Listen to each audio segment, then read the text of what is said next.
There's the apothecary, there's a saloon. Saloon?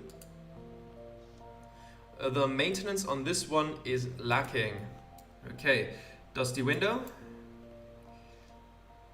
Seems like the city could employ an entire brigade of window cleaners and everything would still be filthy.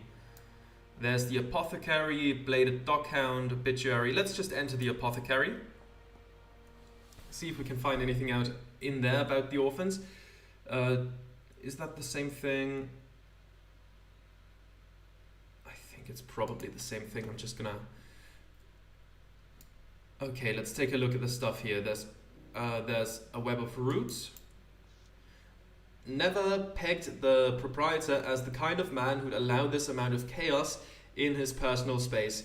Maybe he's tried to get rid of these roots, but they keep growing back. The bottle cabinet. I don't know if glowing medicines sell better, but I imagine a glowing bottle of cocaine would be a hit at parties, most likely. The drawers. Bet he hides the good stuff in plain sight and uses the drawers as a distraction. And now let's talk to Gordon Gray.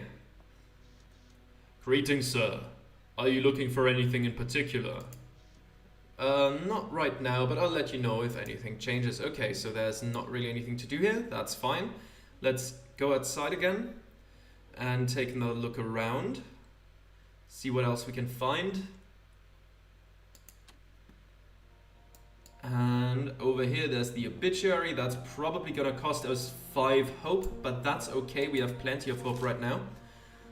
Curse is another grim tale casting a pall over London. Take a gander at the obituary. Right, who pegged out this time? 2 younglings, Phoebe and Ethan Hollis, died from suffocation while sweeping chimneys. Grief-stricken, their sister Theodora killed herself shortly thereafter. London taketh and hardly giveth. -5 hope. Yeah, I assume this much. And I think we read that one before. Bladed dockhound. Oi, you might be a posh cove, but that doesn't mean I'll give you the time of day. What's it you need, eh? Theseus' corpse. Those legs of hers must be hard to walk on. Name's Atticus Daly. Lonely spot to be hanging about. Name's Atticus Daly. Olivia Lynn. I did a deal of work for Molly years ago. How do you like the trade yourself? Once I got the leg augments fitted, I committed to a particular type of work, right? So if you're in my line, Molly's the best around. You know, I can't figure out what you're doing out here. Keeping watch? In a manner of speaking, I'm waiting for a customer to pick up that wagon yonder. It's stolen goods, cigarettes mostly. Spryness, charlatan. Comment on the job and convince her of your underworld credibilities. We need a 6 to succeed that. We might just, you know... Screw it, let's try it. That's a 2. That's not good enough. Keep a weather eye out for the coppers and you should be fine. You think the hounds are afraid of bloody bobbies? I don't believe you worked for Molly after all. Please do us both a favor and bugger off. Ah well. Ah well. I knew the risk. It was still better than 50% chance, but you know how it is. When you can roll poorly, you probably will. Steam is everywhere these days, and this valve looks like it's acting up. In a big city like London, it's hard to escape the sound of machinery. Yeah, there's a green wagon. Let's take a look at that. Years ago, I wished for a wagon of my own and a shiny steam engine to drive it. Nowadays, even with all the turmoil in London, I can't think of any other place as home. Okay.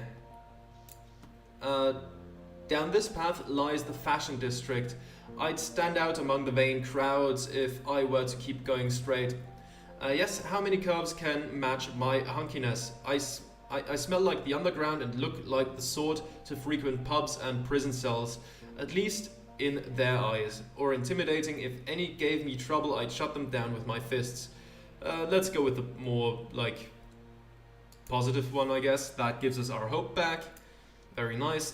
Don't need gaudy garments to flaunt my bodily might. Okay. There's a skinny lad. Let's take a look what you have to say. Pardon me, gent.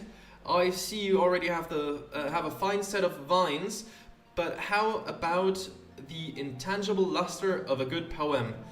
You see, I am Calvin Quill, sir, poet and artist. Looks like he's about to waste away. Somebody give this chap a bit of dog's meat. You see me in a reduced station, but soon I shall rise like the morning star among the London elite. Then you can claim to have known me when I was... Then you can claim to have known me when, as the expression goes. He may be reduced in station, but not in odor. Animal instinct, you mean to say you're panhandling? Self-discipline? Ah, I see. And what sort of artist are you, Mr. Quill? Or I haven't any time for vagabonds. Good day. What sort of artist are you? I am a poet, sir. A penny poet. Though they cost me dearly. I sell my wares cheaply so that all may enjoy them, and everyone is guaranteed to be new and original. Sure. That's fine. Can't go very far wrong for a penny. Here you are. Ah, perfect. Just a moment. Carries an ink pot and quill with him. What an industrious fellow. There once was a Minotaur brown. Oh boy, a limerick. Great. The toast of old London town. Until one day, walking the docks, in naught but his socks, he fell into the Thames and drowned. I think that there's too many syllables in the until one day walking the docks line, right? Like, until one day at the docks would probably fit better. Until one day at the docks, in naught but his socks. It's still a bit too long, I think. Yeah. Thank you, it's wonderful. Thank you, sir. May the written word always soothe your ills and light your way. Yes, that limerick will light my way forever. There's the costermonger, a produce cart. There's the black cat. Let's see if the black cat is willing to interact with us. The cat hisses at you. Your size and smell must frighten it. Let's reassure the cat. Look, it's not as though I'm a monster, even if I might smell like one. It's no use. I'd better visit the bathhouse soon. Okay. The costermonger. Do you have anything interesting to say to me? Greetings, fine gent. Looking to buy some produce from yours truly. Animal instinct. A small man with a mean temper. Some fine-looking fruits and vegetables. Finest I've seen in London, any road. Or self-discipline is walk away. I'll go with the middle option here. If you're looking for pomegranates, mangoes and such, you can clear off. I don't deal in any of those sissified imports. Nothing but honest English produce. That's Gulliver Dawson's byword. Have to admire the man's loyalty to old Blighty. 3 pence. Yes, just pick me out a bag of something, a variety. I'm in need of healthy sustenance. Suddenly this English produce isn't to my liking. I think I'd prefer something more satisfying. 3 pennies, it's fine. Very smart, sir. Leaving it up to me. You won't find any rot or flies in what I sell, unlike that tripe my double-dealing brother is hawking. Here you are. Fruit added to inventory. I know how siblings like to fight, at least as children, but what on earth has got you so hot about your brother? When we first came to London, we shared a tiny room in a ruined tenement. I'm a vegetarian, but my thrice-cursed brother is the sloppiest meat-eater I've seen. That steak he once ate was the last straw. Okay. The fact you let him live after that shows you're a man of great restraint. That's it, you've disowned your flesh and blood because of how he eats. That often seems to be the way with siblings. The smallest disagreements lead to the dirtiest grudges. I mean, I don't eat meat either, but, like, bit of an overreaction if you ask me. Yeah, let's go with the wit option here. My dyspepsia's acting up again. That's what comes from talking about my brother. Now clear out of here. Dyspepsia, pain or feeling of discomfort in one's upper abdomen. Okay. Then the produce cart over here. Anything nice in there?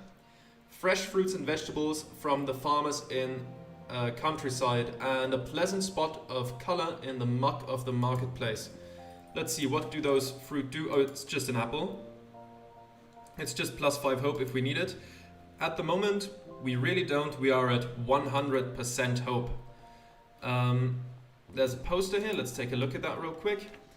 A poster encouraging werewolves to report to the containment zone from the day before the full moon until the day after. See the zone in a positive light or consider the hard facts. Let's consider the hard facts.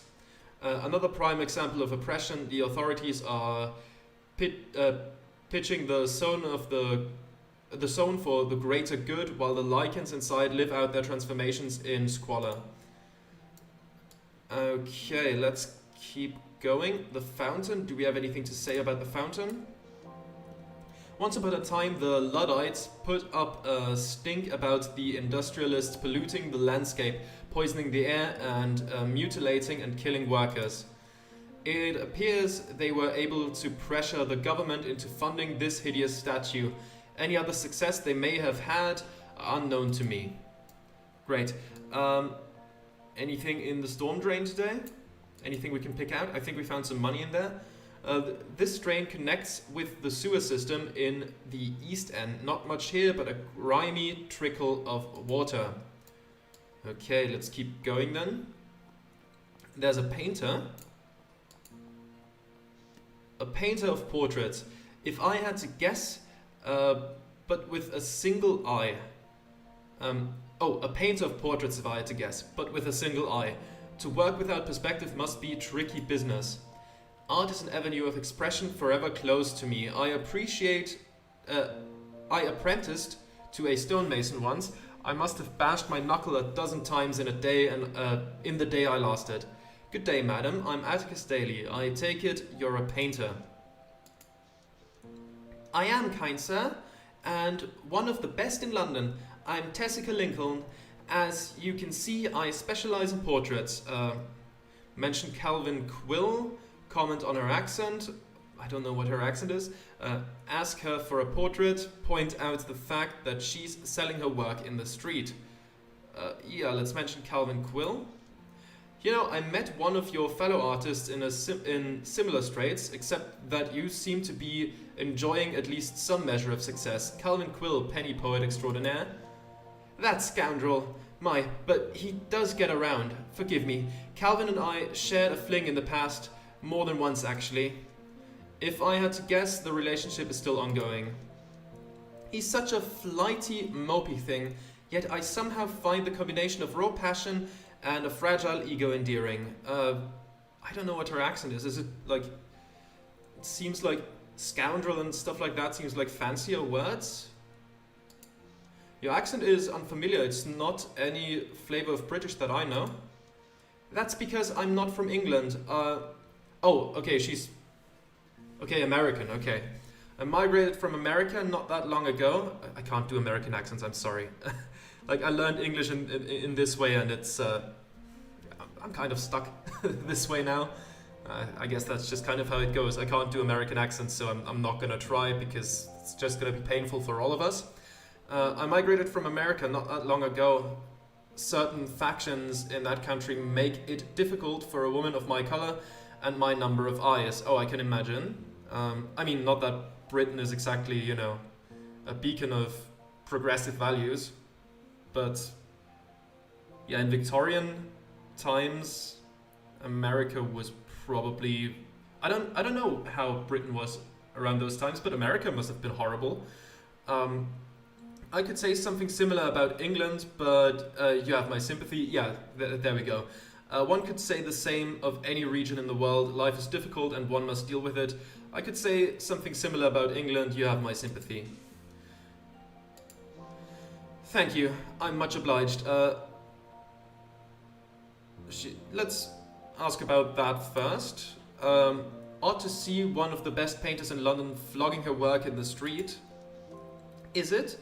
There are few professions where one doesn't begin at the bottom, unless one is lucky enough to have financial backing. Then again, artistic talent cannot be faked with money. That is one advantage of my trade, Mr. Daly. The work is judged on merit alone. Let's ask her for a portrait. Could you paint my portrait, Miss Lincoln? It will have to be in your natural form. I'm not painting some imaginary Mr. Daly. You know I'm a Minotaur? No illusion is perfect, and it's my business to see people how they truly are. Then perhaps I shall return. Alright, Mr. Daly, I'm never hard to find. Okay, where do we disengage that Minotaur? Like the illusion and go back to being a Minotaur? Can we do that in here? Or do we have to do that at the wardrobe? That's just the tarot cards, that's the quest lines, bitter rivals. There's clearly no love lost between the costermonger and butcher. Maybe I can get the latter to extend an olive branch. Let's see about that if we meet him. Yeah, no, it's not going to be in the options. That would be weird. No, it's going to have to be probably at our home. So I'll go back there at some point and revert to my Minotaur form. A watchful centaur. Apologies, sir, but I'm far too busy with other matters to assist you in any way.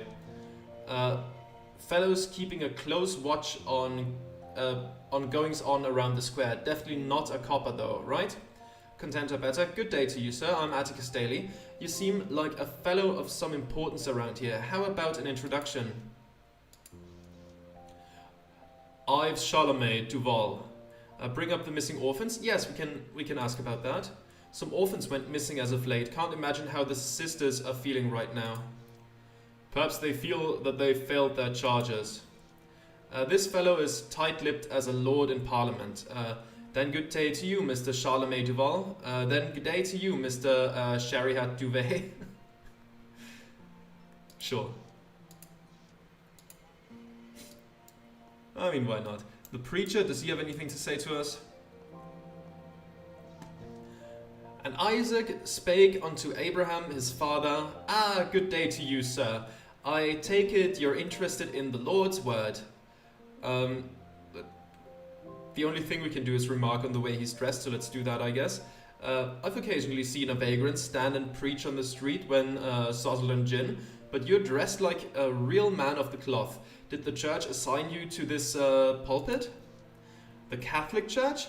No, I took my orders from the church, but for now, I am, as it were, a free agent. The preacher is running from something. I wonder why it hasn't caught up. Any road? Well met, sir. My name's Eli McBride. May I presume you are a man of faith, mister?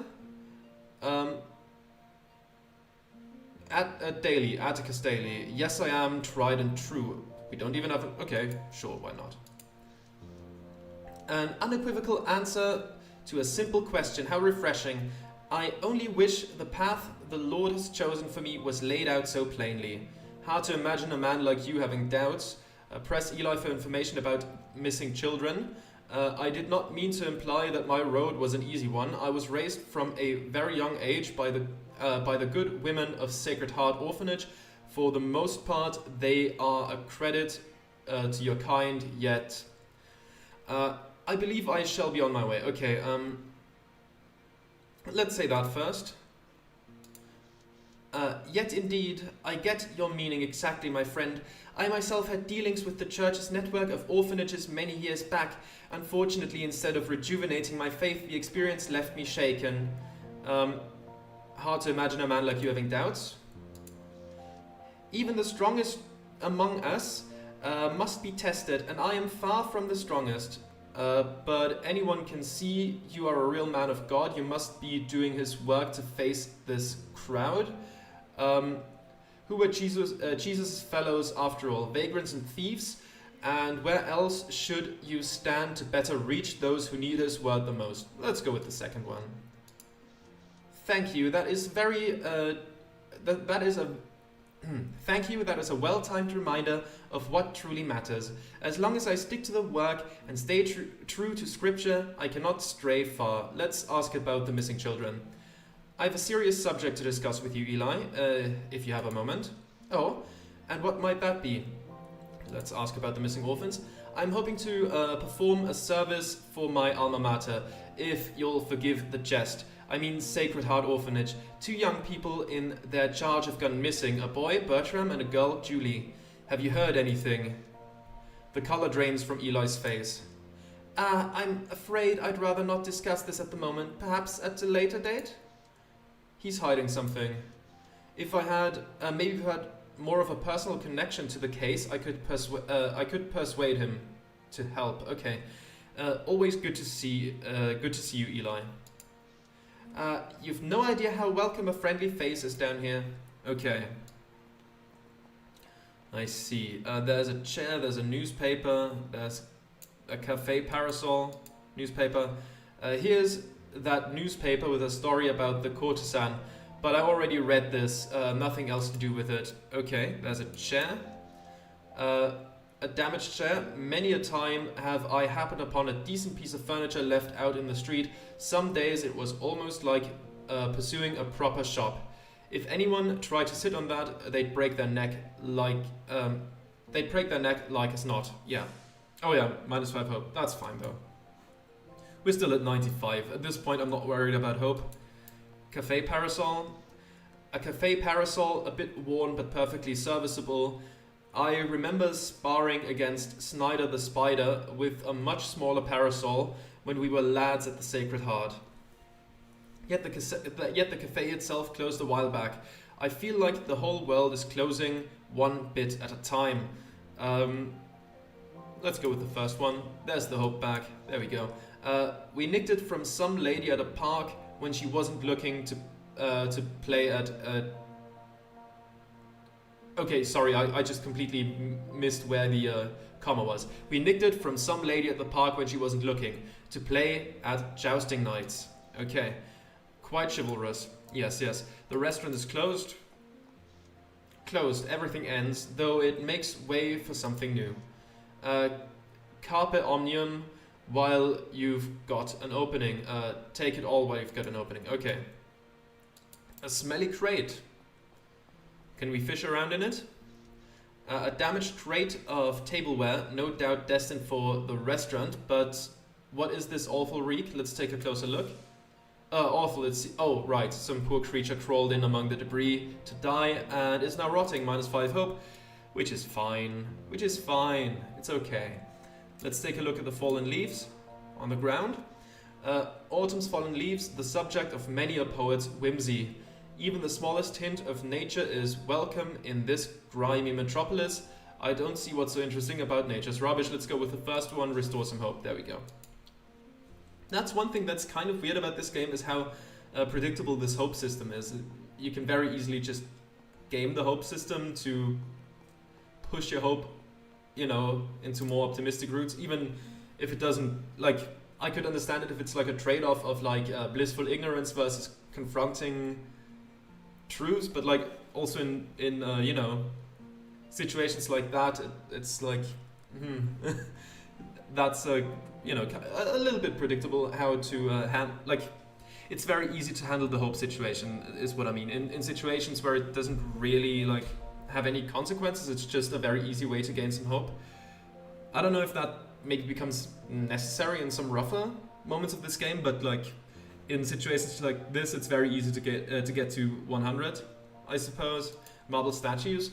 This statue's in honor of some great and charitable act, but I can't recall precisely. Something about good Samaritans lending help to the needy.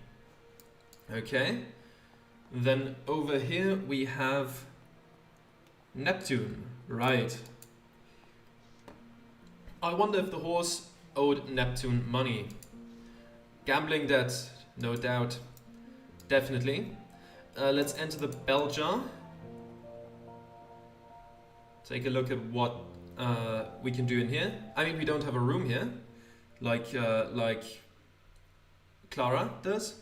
Outside the bell jar, on the outside, the bell jar hotel looks like the rest of grimy Sorris Square, but once you step inside, you might not believe the splendor. The interiors boast red carpeted hallways and spiraling stairs with gilded banisters, and bellhops are dressed to the nines, with white silk shirts and swallowtail suit coats by Poole & Co. Nobody knows for sure who owns the building, but the rumors point to royal blood. In contrast to the East End's sooty streets, the bell jar's accommodations are noticeably upscale. Like the oblong vessel it was named after, the hotel offers a vacuum of discretion, for high society individuals seeking a plush locale away from Soho or Kensington, where they might otherwise be recognized. Okay, I think that was the same text